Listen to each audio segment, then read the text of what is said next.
If anyone asks, my name is Mara. Mara Forrest. Special Agent Forrest. That's me. Don't forget. Don't mess it up.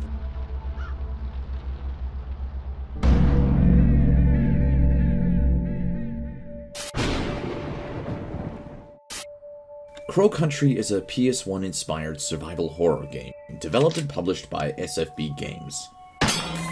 A game I'd actually been following for a while, but only just remembered that it had released this year on May 9th.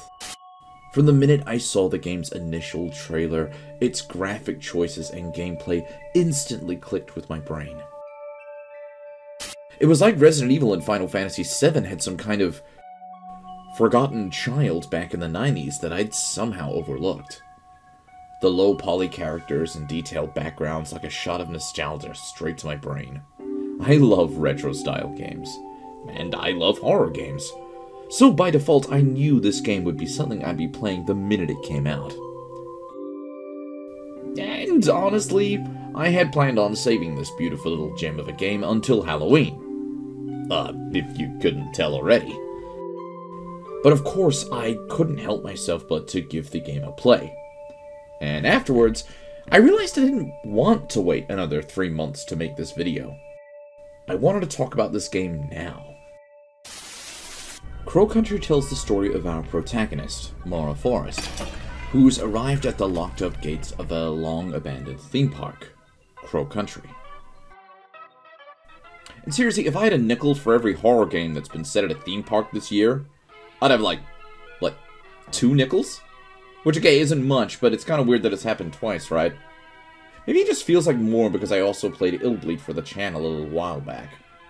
But I digress. Mara is here on a missing persons report, trying to locate one Edward Crow, the company owner of Crow Country, who has been missing for a while now. His daughter, Natalie Crow, was the one to report it to the police, and in lieu of Detective Harrison James, Mara has arrived to try and find our missing park owner. Naturally, we came to the park with our trusty handgun, one that sounds all too familiar to horror game aficionados. In fact, I am 100% sure the sound effect used for the handgun in this game just is the sound effect from Resident Evil 1's handgun. Not that I'm complaining, obviously. The sound design in this game is fantastic. From its creepy ambience and sounds like creaking doors, to the monsters, the guests of the park. This game's music fits in perfectly with games like Resident Evil, Silent Hill, and Parasite Eve. And if you're a fan of any of those kinds of games, I would strongly recommend checking this out. And gameplay-wise, it's also a home run. You can control Mara with traditional tank controls, akin to the original survival horror games of the PS1's heydays. Though, given you can rotate the camera freely while you explore, I actually found myself relying more on the standard control setup. Though I did have to change the aiming axis. My brain does not like the whole inverted aiming thing.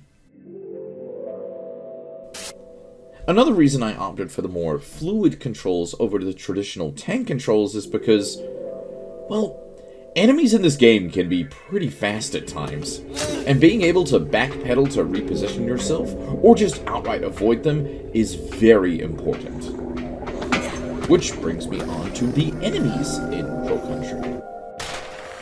The guests. While they vary in size and speed, these nightmarish, low-poly monsters can pose a serious threat at times.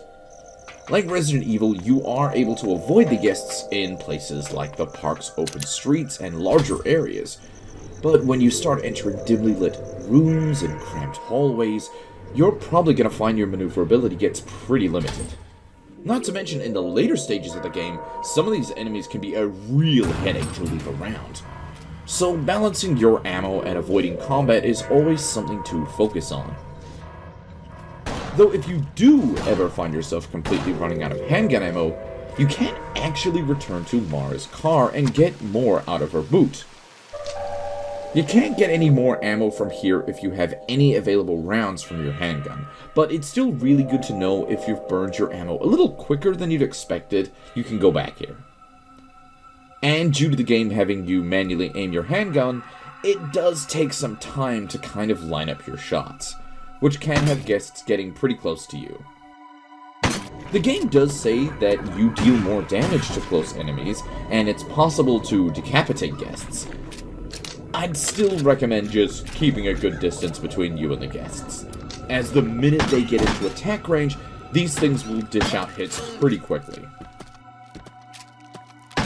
Crow Country has a pretty interesting story, told through a combination of in-game cutscenes and a lot of files. Like seriously, I'd say there's probably more readables in this game than in most Resident Evil games. But I'm not drawing attention to that as a negative. If you're interested in reading deeper into the park and the events that transpired before the place closed down, these can be super interesting. They serve to both provide exposition and supply you with hints for both puzzles and gameplay. Sometimes it can be a little overwhelming, as you'll encounter some rooms that have like 3 or 4 books within them. However, in every safe room there's a scrapbook for both the lore-relevant readables as well as the gameplay hints you've collected so far, which will let you check through for any information you've forgotten. Very handy for your first venture into the park. And on the topic of safe rooms, I really love the safe rooms theme in this game. It's a very calming vibe to listen to while you curl up by the fireplace, and probably my favorite of the game's soundtrack. The game has this unsettling, liminal feel to its environments, like a game you saw in a magazine in the 90s, or heard about from a friend, but just never got around to actually playing it. And I seriously love that about it. You can tell just by playing this game that the guys at SFB Games really loved and grew up with this era of horror games, and have done an amazing job at painstakingly recreating that feeling. And I have to say, with Crow Country here, Indigo Park, Fear and Hunger Termina, and with future releases of the year like Tormented Souls 2 and the Silent Hill 2 remake, horror fans really are actually spoiled for choice right now, with all but the latter being from some very capable indie developers. The minute I started playing this game, I did not put it down, essentially binging the entire game in a 6-hour glut. And even after finally watching the game's credits roll, I wanted to jump back in and just start the game over. The game does feature multiple variations of the ending. This is dependent on the decisions you make throughout the game, and who you manage to save or not. Even the final button prompt of the game changes some details.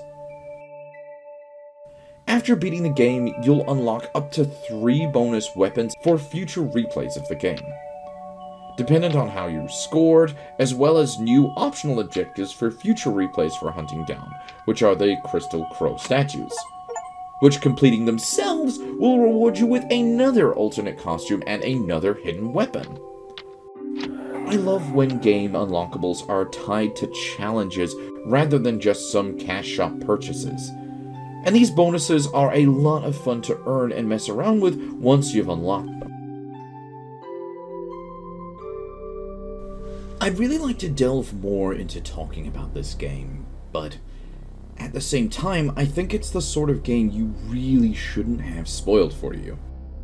It's got a lot of great little twists, even down to the twilight hour of the game. But I know there are some of you who probably won't gravitate to playing this game itself. So, let's compromise with a little spoiler warning right here. See this? If you want to keep your experience of Crow Country completely unspoiled, skip to the timestamp here. But if not, well, stick around.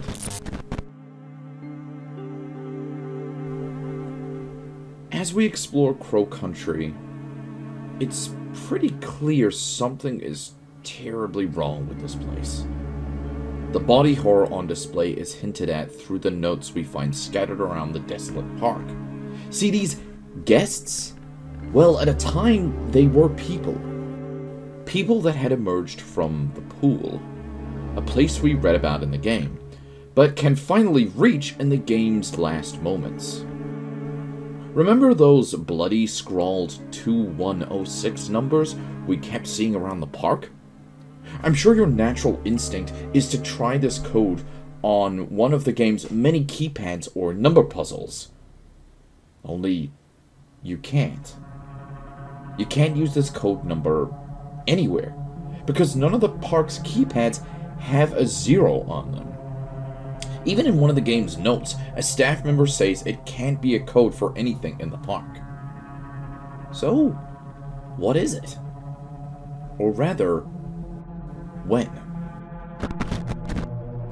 As the park story begins to unfold and the park owner begins to interfere with the roots protruding from the pool, a figure emerges. The park's first guest. Now, as you can probably tell so far, these things, while making some pretty nightmarish sounds, cannot speak. But the first guest could. But barely. Edward Crow wrote down what this creature had to say in a note that you can easily miss while caught up in the game's final boss fight. 2106. Uninhabitable. Ruin. We come. 1988. Last chance. Warning. Stop and change. These things, these guests, are people from the future, whose entire reality is being destroyed due to the actions made by the park owner. He knows this, and yet he continues. And while we may defeat the final boss in the game, have we really stopped anything? The pool is beyond salvaging, and while Edward tries to tell us what he saw on the other side, we don't want to hear it. We take the antidotes, cure the survivors, and leave. The game ending on a somber reminder. The same reminder the game makes every time you save at a fireplace.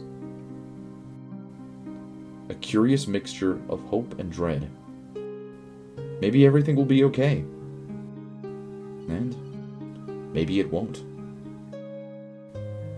I'd love to see this game have some kind of follow-up, but even if we never see a Crow Country 2, I actually think this is the perfect way to end this game. So with the spoilers over, and, well, everything said and done, would I recommend Crow Country? Most definitely. The game is a steal on Steam, and if you grew up with these sort of survival horror games, heck, if you grew up in the PlayStation 1 era of gaming at all, I assure you, Crow Country will fill a hole you probably didn't even know you had.